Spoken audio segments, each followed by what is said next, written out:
Exclusive critical covid care centre. इन केंद्रों में केवल कोरोना मरीजों का किया जाएगा उपचार।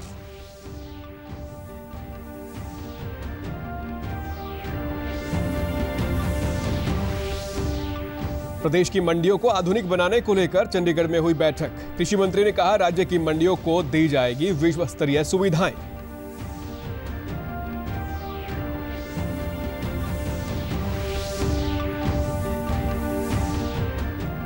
हरियाणा विधानसभा के उपसभापति रणबीर सिंह गंगवा ने कहा, नए अध्यादेशों से नहीं होगा कोई नुकसान। न्यूनतम समर्थन मूल्य में नहीं होगी कोई कटौती।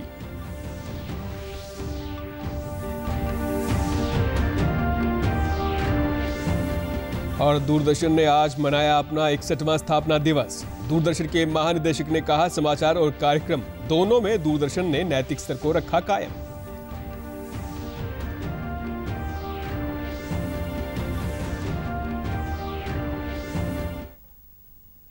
नमस्कार, मैं सुरेंद्र कुमार। अब समाचार विस्तार से। गृह एवं स्वास्थ्य मंत्री अनिल विज ने बताया कि कोरोना मरीजों के समुचित उपचार के लिए प्रदेश में 3 exclusive critical covid care centre स्थापित किए जाएंगे। उन्होंने बताया कि ये केंद्र PGIMS Rohtak, Kalpana Chawla government college, medical college Karnal और महाराजा अग्रसेन मेडिकल कॉलेज अग्रोहा में स्थापित किए जाएंगे। इन कोविड देखभाल केंद्रों में 100 बिस्तरों की सुविधा होगी और इनमें केवल कोरोना के मरीजों का ही उपचार किया जाएगा। स्वास्थ्य मंत्री ने बताया कि कोरोना मरीजों के लिए सभी प्रकार की दवाइयां, चिकित्सा उपकरण, उत्कृष्ट डॉक्टर्स और अन्य सुविधाओं की समुचित व्यवस्था की जाएगी। इन केंद्रों पर राज्य नोडल अधिकारी निगरानी रखेंगे। उन्होंने कहा कि जब तक कोरोना को खत्म करने की दवाई नहीं बनती है, तब तक हमें किसी प्रकार की ढिलाई नहीं बरतनी है। इसीलिए सभी प्रकार के दिशा निर्देशों की अनुपालना करें और कोरोना संक्रमण को फैलने से रोकने में मदद करें। स्वास्थ्य मंत्रालय द्वारा जारी ताजा आंकड़ों के अनुसार देश में अब तक 38,69,000 से ज्यादा मरीज कोरोना को हराकर स्वस्थ हो चुके हैं। पिछले 24 घंटों में 79,000 से अधिक कोरोना मरीज स्वस्थ हुए हैं। देश में कोरोना का रिकवरी रेट बढ़कर 78.28% हो गया है और मृत्यु दर घटकर 1.46% पहुंच गई है, जो कि विश्व में सबसे कम मृत्यु दर वाले देशों में शामिल है। आज राज्यसभा में स्वास्थ्य मंत्री डॉक्टर हर्षवर्धन ने कहा कि कोरोना के खिलाफ लंबी लड़ाई लड़नी है। उन्होंने बताया कि कोरोना संक्रमण पर नियंत्रण के लिए सरकार सभी जरूरी कदम उठा रही है।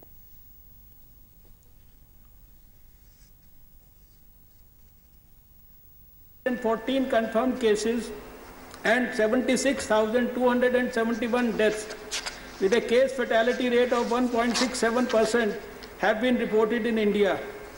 As many as 35,42,663, that is about 77.65% cases have recovered.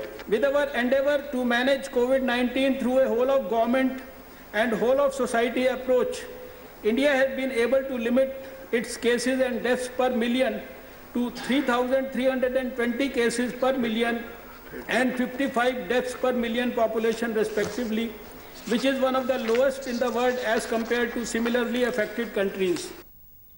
वहीं प्रदेश में कोरोना का रिकवरी रेट 70.72% हो गया है। मृत्यु दर 1.04% हो गई है। अब तक 74,500 से अधिक मरीज कोरोना से स्वस्थ हो चुके हैं। कृषि मंत्री जयप्रकाश दलाल की अध्यक्षता में चंडीगढ़ में आज हायर परचेज कमेटी की बैठक हुई, जिसमें प्रदेश के सभी मंडियों को आधुनिक बनाने को लेकर 6 प्रस्तावों पर चर्चा की गई। इनमें से 3 प्रस्तावों को बैठक के दौरान मंजूरी दे दी गई, जिसके तहत मंडी में स्वचालित ऑटोमेटिक लोडर, साफ सफाई, वजन तुलाई और इंटरनेट जैसी सुविधाएं मुहैया करवाई जाएंगी। बैठक के बाद कृषि मंत्री जयप्रकाश दलाल ने बताया कि प्रदेश सरकार ने राज्य की मंडियों को विश्व स्तरीय सुविधाएं देने का फैसला किया है। उन्होंने कहा कि सरकार का प्रयास है कि सभी मंडियों में इस तरह का सिस्टम विकसित किया जाएगा, जिसमें एक ही जगह पर बैठकर पूरी मंडी की निगरानी की जा सके। आधुनिक बनाएं, उसमें ऑटोमेटिक लोडर लगे हों। कई बार लेबर की दिक्कत आ जाती है, क्वालिटी नापने के लिए सरसों का तेल या और चीज़ नापने के लिए मशीनें बढ़िया मंडियों में हों, सफाई की व्यवस्था सही हो और इलेक्ट्रॉनिक की लीज लाइन सब लगा के सारा एक जगह से सारा चीज़ें मॉनिटर कर सके।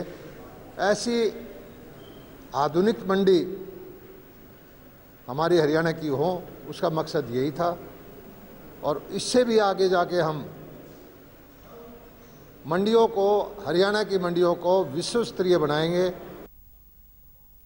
हरियाणा विधानसभा के डिप्टी स्पीकर रणबीर सिंह गंगवा ने कहा कि किसानों को नए अध्यादेशों से कोई नुकसान नहीं होगा, बल्कि इनके माध्यम से किसानों के अधिकार बढ़ेंगे और उनके हित सुरक्षित होंगे। उन्होंने स्पष्ट किया कि नए अध्यादेशों से न तो न्यूनतम समर्थन मूल्य में कटौती होगी और न ही मंडियों में आड़तियों के माध्यम से होने वाली खरीद बंद होगी। डिप्टी स्पीकर रणबीर सिंह गंगवा ने ये बात आज हिसार में आयोजित एक प्रेस वार्ता के दौरान कही। उन्होंने कहा कि प्रदेश व केंद्र सरकार किसानों के हितों के प्रति गंभीर है और किसानों व खेती की दशा व दिशा को बदलने के लिए वर्तमान सरकार ने अभूतपूर्व कार्य किए हैं। उन्होंने कहा कि इन अध्यादेशों के प्रावधानों को किसानों तक पहुंचाने व किसान संगठनों की आपत्तियां लेने के लिए सरकार ने 3 सांसदों की एक कमेटी का गठन किया है। रणबीर सिंह गंगवा ने कहा कि पहले से चल रहे प्रावधानों के साथ इन अध्यादेशों के माध्यम से किसानों को अपनी फसलों को देश के किसी भी हिस्से में बेचने की आजादी मिलेगी। समाप्त किया जा रहा, ना ही कहीं कोई मंडियों को समाप्त किया जा रहा, ना ही कोई जो आड़त की जो हमारी व्यवस्था है उसको कहीं समाप्त किया जा रहा, बल्कि इन अध्यादेशों की वजह से जो किसान कहीं भी अपनी फसल जो है बेच सकते हैं, कहीं उसको दिक्कत नहीं होगी। और जो किसान मंडियों के अंदर बेचना चाहेंगे वो अपनी मंडियों के अंदर आकर के बेचे, MSP के ऊपर उनका जो है फसल जो है वो खरीदी जाएगी। ये स्पष्ट है सरकार की तरफ से। डिप्टी स्पीकर ने कहा कि बरसात व सफेद मक्खी से फसलों को हुए नुकसान के मुआवजे के लिए जल्दी स्पेशल गिरदावरी के माध्यम से आंकलन किया जाएगा और किसानों को उचित मुआवजा दिलवाया जाएगा। जो दरमा की फसल थी वो बहुत बढ़िया फसल थी और ये फसल जो है अभी कुछ ही टाइम के अंदर जो बुरी तरीके से खराब हो गई और किसानों को हमने पहले भी उनको आश्वासन दिया था कि किसानों की फसलों की जो है स्पेशल गिरदावरी कराई जाएगी और जो भी किसानों को नुकसान हुआ उसकी भरपाई सरकार की तरफ से की जाएगी। आज दूरदर्शन का स्थापना दिवस है। साल 1959 में 15 सितंबर को सार्वजनिक प्रसारक के तौर पर दूरदर्शन की स्थापना हुई थी। संचार और डिजिटल क्रांति के इस युग में भी दूरदर्शन ने अपने आप को उसी के अनुरूप ढाल भारतीय दर्शकों के लिए मनोरंजन के नए आयाम सामने रखने का काम किया है। 15 सितंबर 1959 को लोक प्रसारक के तौर पर दूरदर्शन की स्थापना हुई थी। दूरदर्शन के स्थापना दिवस पर केंद्रीय सूचना एवं प्रसारण मंत्री प्रकाश जावड़ेकर ने ट्वीट करते हुए कहा कि दूरदर्शन अपने जीवन का भाग है। उन्होंने कहा कि रामायण, महाभारत से लेकर न जाने कितने अच्छे कार्यक्रम दूरदर्शन ने दिए हैं। आज भी भारत का लोक सेवा प्रसारक दूरदर्शन विभिन्न चैनलों के माध्यम से हम सबसे जुड़ा है। इस अवसर पर प्रसार भारती के CEO शशि शेखर वेम्पटी ने सभी दर्शकों को दूरदर्शन स्थापना दिवस की शुभकामनाएं दी। दूरदर्शन दिवस पर सारे दर्शकों को हार्दिक शुभकामनाएं। इस साल आप लोगों ने सभी ने रामायण और महाभारत देखकर दूरदर्शन को एक विश्व रिकॉर्ड स्थापित करने में मदद की है। मैं चाहूँगा कि आप सभी दूरदर्शन के साथ जुड़े रहें।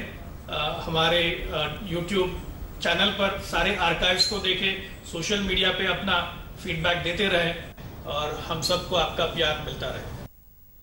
दूरदर्शन के महानिदेशक मयंक अग्रवाल ने कहा कि दूरदर्शन की अब तक की यात्रा में दर्शकों ने इसे अपना भरपूर स्नेह दिया है। उन्होंने कहा कि दूरदर्शन ने पिछले 6 दशकों में अपने समाचार और कार्यक्रम दोनों में नैतिक स्तर को बनाए रखा है। गौरवमयी यात्रा के 61 वर्ष पूर्व किए हैं। इस दौरान देश की जनता ने दूरदर्शन को भरपूर स्नेह दिया है और दूरदर्शन के कार्यक्रमों, दूरदर्शन के समाचार को बहुत पसंद किया है, क्योंकि दूरदर्शन ने पिछले 6 दशकों में अपने समाचार और कार्यक्रम दोनों में नैतिक स्तर को बनाए रखा है।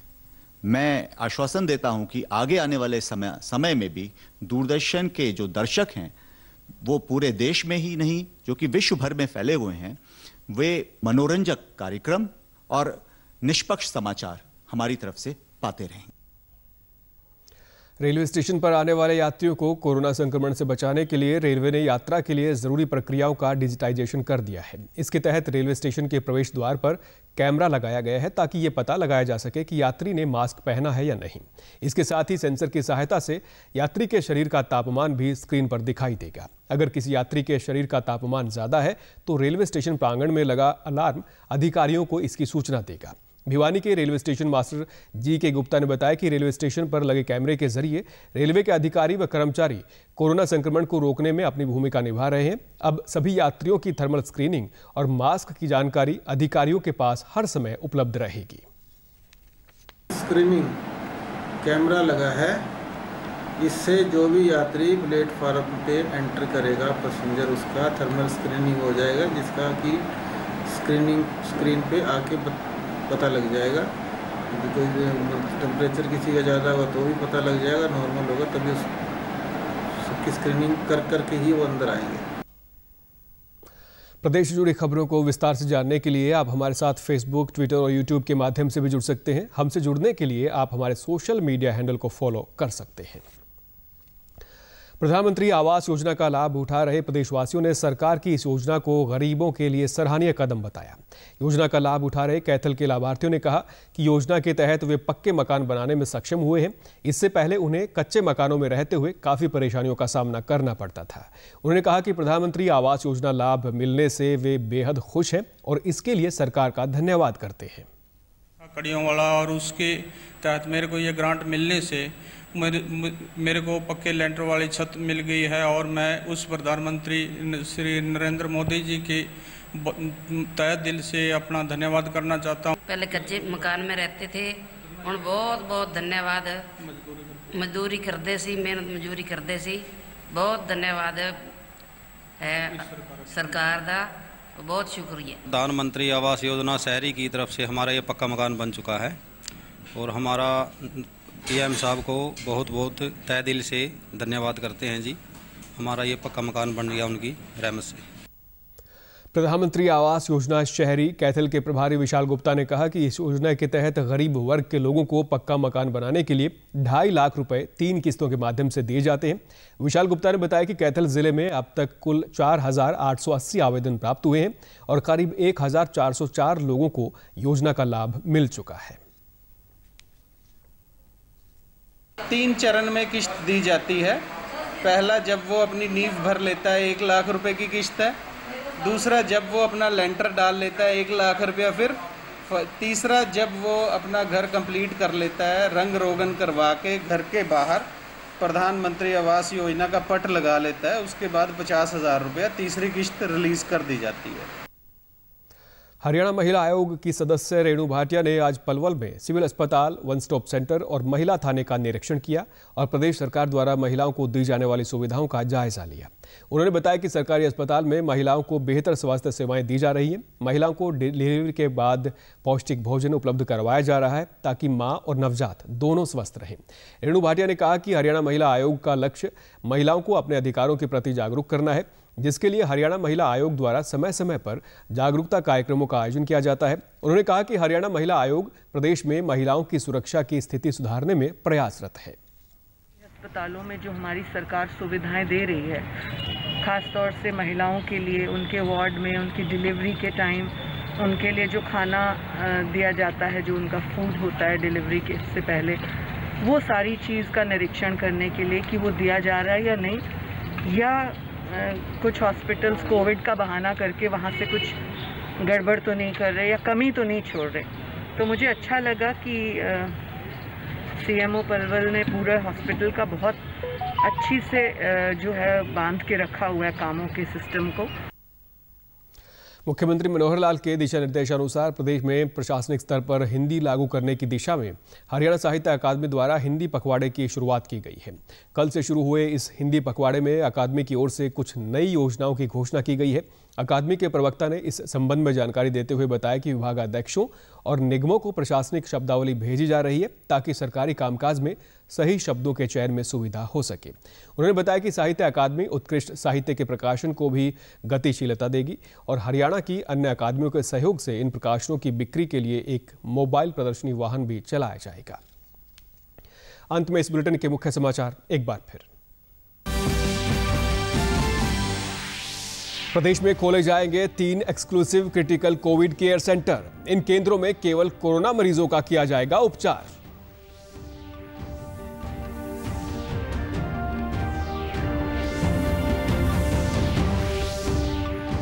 प्रदेश की मंडियों को आधुनिक बनाने को लेकर चंडीगढ़ में हुई बैठक। कृषि मंत्री ने कहा, राज्य की मंडियों को दी जाएगी विश्व स्तरीय सुविधाएं।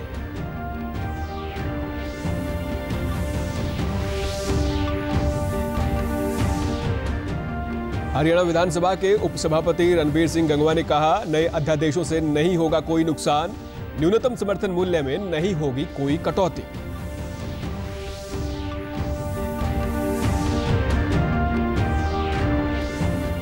और दूरदर्शन ने आज मनाया अपना 61वां स्थापना दिवस। दूरदर्शन के महानिदेशक ने कहा, समाचार और कार्यक्रम दोनों में दूरदर्शन ने नैतिक स्तर को रखा कायम।